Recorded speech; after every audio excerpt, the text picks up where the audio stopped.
সবাইকে সংবাদ এক নজরে স্বাগত। সঙ্গে আছে মোহাম্মদ সাইফুল ইসলাম খান। রাঙামাটির সাজেক ভ্যালিতে আটকা পড়া আরও ৩১১ জন পর্যটক সেনাবাহিনীর সহায়তায় নিরাপদে খাগড়াছড়ি সদরে ফিরেছেন। পাহাড়ে আইনশৃঙ্খলা পরিস্থিতির কারণে সড়ক যোগাযোগ বন্ধ থাকায় তারা বিভিন্ন রিসোর্টে আটকা পড়েছিলেন।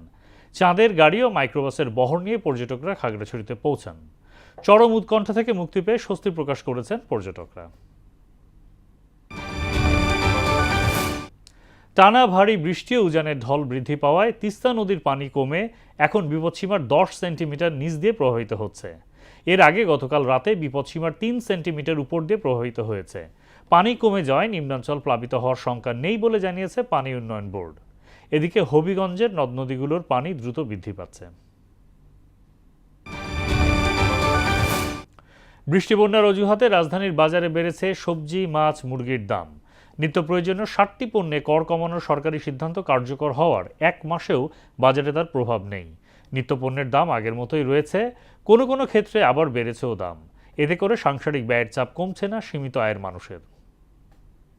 এই ছিল সংবাদ এক নজরে। সবশেষ খবর সবার আগে জানতে মোহনার সঙ্গেই থাকুন। এতক্ষণ সঙ্গে থাকার জন্য ধন্যবাদ সবাইকে।